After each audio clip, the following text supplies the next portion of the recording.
For the last 30 minutes, he had watched his gorgeous wife make her way across the ballroom so that when the ball dropped at midnight, she would be as far away from her husband as possible. Surrounded by rich, self-satisfied peers, she will be passed around like a plate of Olivier, kissed and caressed by all the managers where he worked, and with special tenderness by his born-rich, imbecile boss. He knew this because his company's New Year's party had been like this for the past 2 years. The first year he accepted it, blaming it on too much champagne. However, last year, the bugle sounded too loudly, and he began to make preparations. Feeling a tug on his coat, he turned to face Deirdre, Josephine's best friend and accomplice. "Happy New Year, Mike," she exclaimed, reaching up to pull his head down for the annual pity kiss. He barely brushed his lips against hers before pulling away and looking into her brown eyes. Deirdre was another socialite, a trust fund child like his wife, from an even wealthier family than Joe's. He expected to see the slight smirk she usually gave him, explaining that she knew something he didn't know because she was a pillar noblewoman like his wife and his boss. Instead, he saw 2 new emotions: pity and concern. "Mike, don't take this so seriously. She simply exchanges kisses, according to the old New Year's tradition. She will return after a while, no worse, and will show you again how much she loves you." He looked at her skeptically. Deirdre tried to calm him down. "She really loves you, you know. She's just very sociable, lively and impulsive, and you're intellectual and silent. Sometimes she needs a chance to be with others who are more like her, but spending time with them only deepens her love for you." "Okay, Deirdre. So that's why she spent the entire Christmas party at her company under the mistletoe with her co-workers? We go to her Christmas party, and she spends the night dancing and kissing with the executives of her company, and here at my company's New Year's Eve ball, she spends the night dancing and kissing, no, sucking, with the executives of my company. So by kissing everyone at the party except me, she begins to appreciate me in a new way? Interesting concept. Tell me, is this another New Year's tradition, kissing imbecile George a dozen times? Or is this just her way of showing her love for me because she knows how much I hate this bitch?" To her credit, Deirdre had enough self-control to be embarrassed. She couldn't hold my gaze, so she turned away and tried again. "Mike, I see how upset you are, but you have to understand." "Really, Deirdre? I think I understand. For the first time in our 5 years of marriage, I think I truly understand." I turned my back to her, returned to our table, took out and opened the briefcase that I had placed under the table, and pulled out a rather large, brightly wrapped package. With my back to her, I took the ring off my finger and tied it in the middle of the bow that she had to remove to open the package. Turning to Deirdre, I handed the package. "I'll leave now. Please pass this on to your friend when or if she breaks the grip of the men around her. Give her my Happy New Year wishes, and I hope next year she gets everything she deserves." I turned to leave, but Deirdre pulled me by the arm. "Don't go, Mike. I'll go get her. She's had too much champagne again. You must take her home." "No, Deirdre, you don't need to. She has a room rented here at the hotel. She was here all day, entertaining the men while I worked. Of course, you know all this because you were here with her. She has her own car, clothes, everything she needs. I'm sure at least one of the gentlemen she's currently kissing will be more than happy to make her happy. Or maybe they will all be happy. Don't look at me like that. You told me the same lies last year. I gave her this year to decide. She decided, and so did I. Goodbye, Deirdre. I can't help but say that it will be a relief for me to never see you again." As I left the ballroom, I nodded to Helen, the HR director, with whom I had spent the first half of the day while my boss and his buddies helped it get things done at the hotel. In reality, he was in a luxury suite, which he paid for with a company credit card, and had sex with my wife. Actually, I should have said they were in a luxury suite having sex with my wife, and I have photos and videos to prove it. Helen has one too, and the chairman of the board will have it within minutes. After I left the ballroom, Helen and her husband walked toward the crowd of men around Josephine. Deirdre made her way through the crowd of men, many of whom insisted on kissing her in the grand tradition. Several people tried to pester Helen, but they seemed to be put off by the scowl of her husband, a former American football offensive lineman. She made her way through the crowd to CEO George Burke and his companion, a little ahead of Deirdre. She stopped her husband a couple of meters away and watched. Deirdre's confused look and shrill cry of her name caught Joe's attention, and she broke George's embrace. She frowned at her friend's frightened look. Helen smiled. Deirdre handed over the luxuriously wrapped gift and said something to Joe, who took the package, leaned closer, and seemed to ask Deirdre to repeat herself. "Mike left this for you. He's gone, Joe. He watched you flirt and cuddle all night. And when you started kissing all these men, he gave me this package and left." Joe smiled. "Oh, you know, Mike, he throws these little fits when I don't pay attention to him for a few minutes. I will come home, ask him for forgiveness, and have sex with him. After that, he will forgive me and everything will be fine with us. He loves me. See, even when he gets angry, he leaves my gift. Let's see what it is." "Joe, I don't think this is a gift," Deirdre began, but Joe was already busily untying the ribbon to open the package. When the ring fell to the ground, she paused, frowned, and asked, "What is this?" George bent down, picked it up, handed it to her, and grinned. "Isn't this your husband's wedding ring?"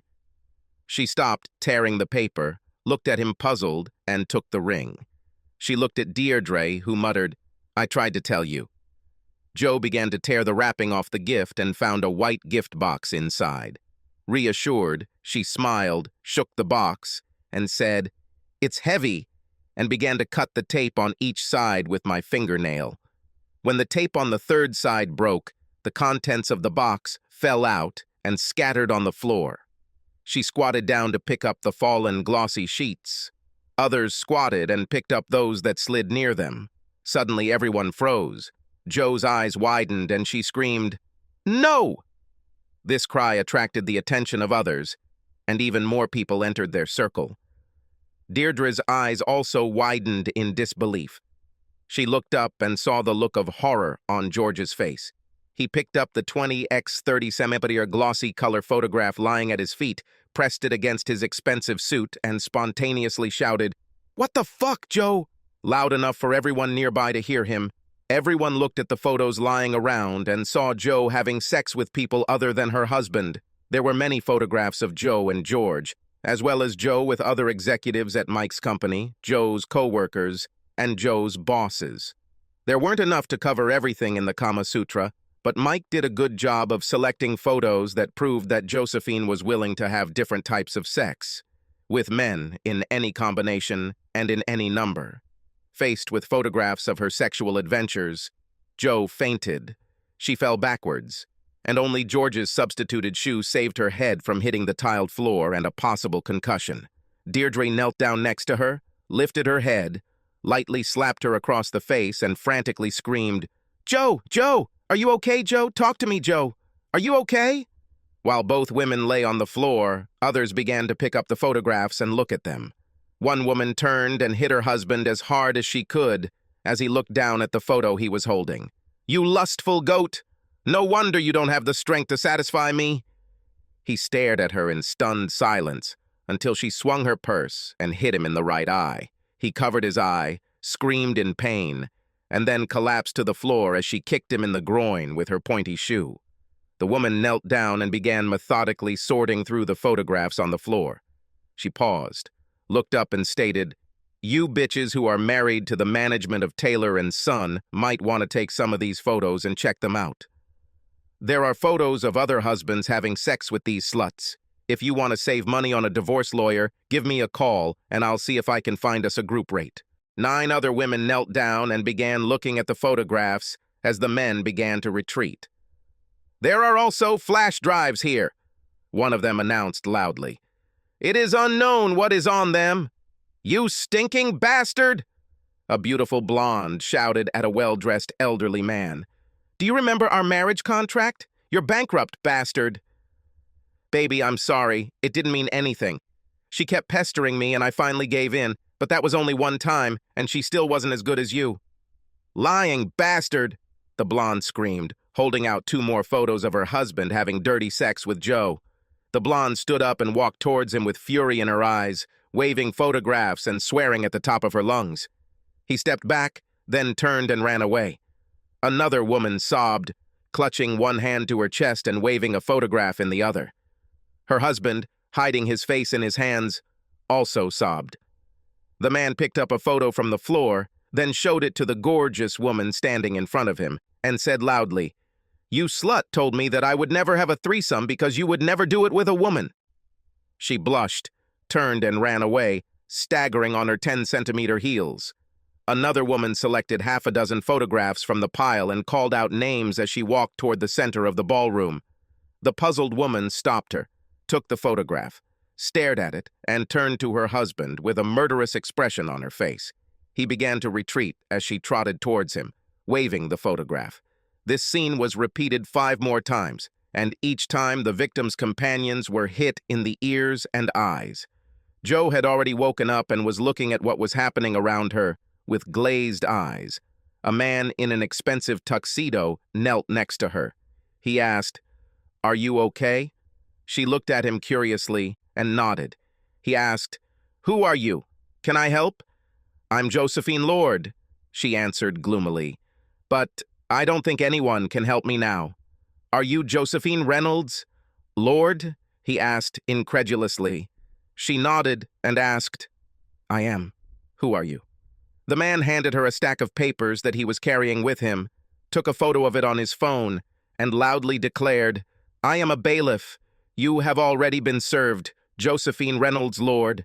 These documents, as well as the photographs and videos attached to them, prove the fact of adultery, which is stated in Michael Morris Lord's divorce petition. He turned to the large group. "Ladies, gentlemen, if you haven't had a chance to view the photos, just order a copy of the divorce papers, which are public records available on the internet. It lists the names of all the people Joe S.B. has had sex with in the last year, as well as where and when. For a nominal fee, I can provide a link to Joe S.B.'s website, which fully details her exploits since January 1st of last year. If you would like to review them to determine whether your husband or wife has been involved in a paired 3-way, 4-way, or more sexual relationship with SB, you can contact me online at cheatingspousepi.com, and for a nominal fee, a link will be provided on its website. For an additional fee, I can provide digital copies of participant activities. You will find this type of evidence very useful in court. I look forward to your call." He bowed deeply and walked away, leaving tears, fear, and panic in his wake. He's probably going to hell for this stunt, but he got paid very, very well for it. Besides, this was New York and his office was in New Jersey, where his family was very influential. Joe still had the divorce papers in her lap, leaning back in her friend's arms, her mouth open in disbelief. She looked at the faces gathered around her and saw hatred, pity, anger, and anxiety. The inevitable admiration, lust, and envy that she had known all her privileged life were completely absent, and the enormity of her loss and shame finally became apparent. She clung to Deirdre again and buried her face in her friend's chest, sobbing inconsolably.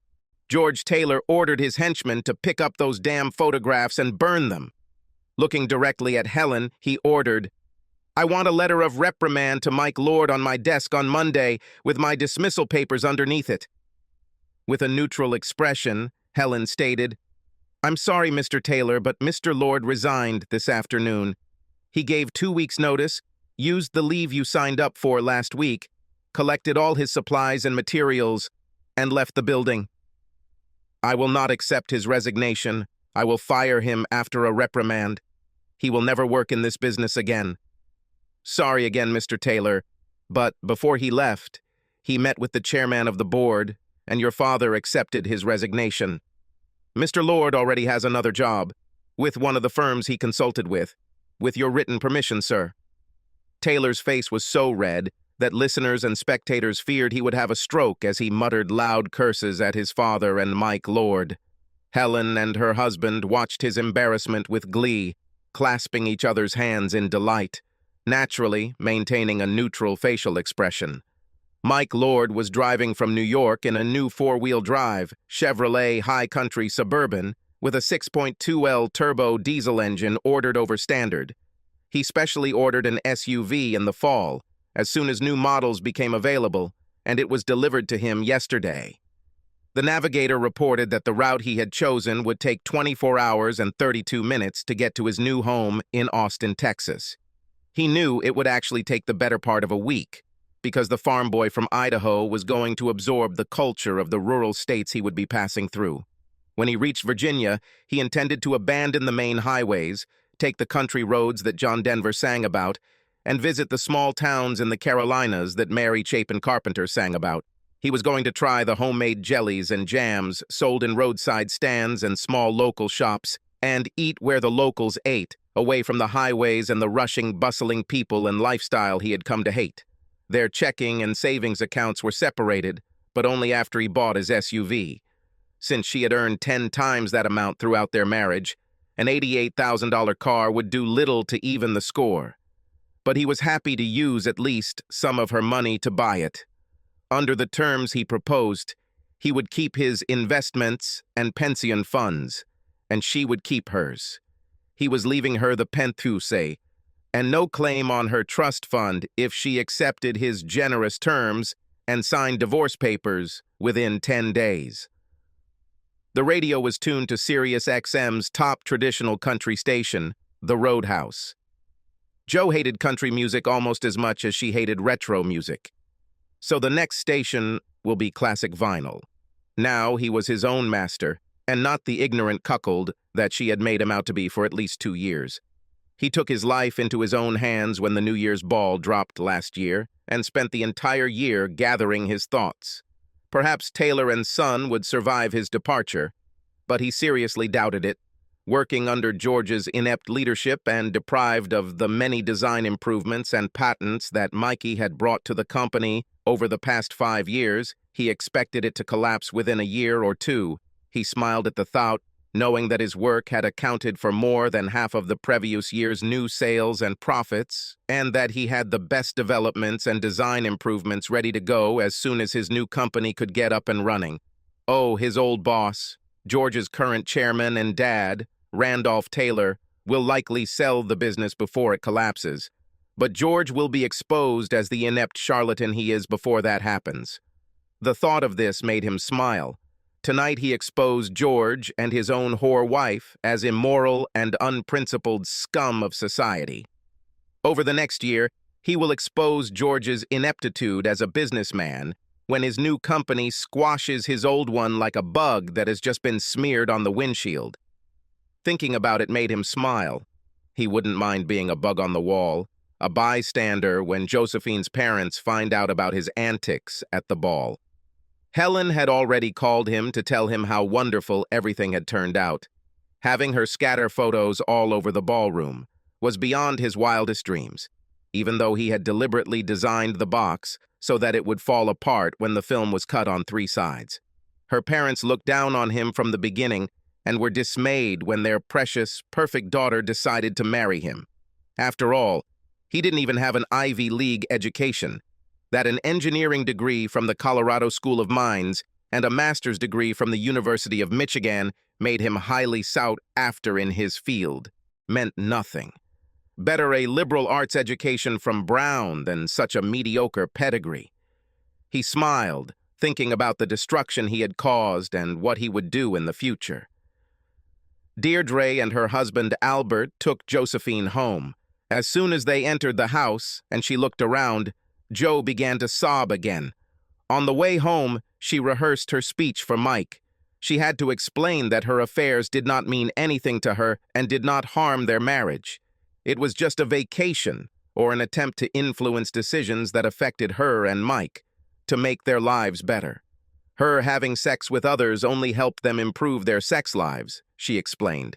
It brought her sexual desire back under control when it ran wild, and she learned what she used to please her husband to spice up their love life. It sounded funny even to her, and she knew Mike wouldn't buy it. In truth, he was a real stickler for marriage vows. Even talking about swapping partners or role-playing with others made him furious. Why then did she think he would fall for the crap she was going to sell him? She knew deep down that her marriage was on fire, but when she walked into their apartment and found all his belongings gone, she realized she was in a hole she had dug. She sank to the floor, crying bitter tears and cursing her own arrogance. She had no ready explanation for her actions because she never believed that she would be caught, and if she was caught, she would convince her sweet, naive husband to forgive her. She was successful for 3 years, and tonight he burned her marriage and reputation to the ground. The week went by quickly for Mike. He cloned his SIM card before throwing the old one into the dirty city snow so that he could initiate contact, but no one could interrupt his journey through the Old South to his new home in Texas. The emails he set up were sent out all week. Spouse after spouse received an individual letter with an attachment, and marriage after marriage burned down. The thought of this result made Mike smile. The letter to Deirdre's husband was sent yesterday. Thinking about Al's answer made Mike smile widely. Jo was responsible for her own actions, but Deirdre's story of the pleasure she got from her personal experience as a slut and her friends urging to share the joy of spreading her legs really influenced Jo's decision. It was day 4, and back in New York, Deirdre and Jo were sitting on the couch in their apartment. It was now their apartment because Al had kicked Deirdre out after receiving the email and watching the video. It featured 5 segments of sexual activity and an insightful conversation with Jo in which they described their conquests and pleasures, listed their lovers by name, and occasionally laughed at their ignorant husbands. Albert sent copies of this conversation to each of the wives of the named women if he knew them, and he knew most of them. The fire spread, and Albert smiled as he looked at the flames. Things weren't any better for George. His father fired him and disinherited him. In fact, he fired all of the senior executives who were responsible for the firm being blackballed due to their actions, and served as interim CEO while his new VP of Development and Talent Acquisition, Helen, recruited top executives from all over the world. Mike passed the Martin Luther King Boulevard exit and prepared to turn onto Cesar Chavez Street. As he drove past the Austin Convention Center, he saw Lady Bird Lake on his left, crossed Congress Avenue, and arrived at the exclusive high-rise apartment his new company was providing at 70 Rainey. The apartment's rent was paid for 6 months, which gave him time to find the house with trees and lawn that he so dreamed of. Once he is settled, he will buy a dog and begin looking for a new companion who will be reliable and who will enjoy making a home for him and their children. His new partners have already planned a barbecue where they will introduce him as recently divorced and promise that there will be plenty of eligible women there. Meanwhile, in New York City, the fire continued to burn as exposed spouses threw others under the bus and hurt spouses shared what they knew about other hurt spouses. Helen kept Mike up to date. He contemplated the ever-growing flames of the great New York fire he had lit and smiled. The more he heard, the more glad he was that he went to Texas.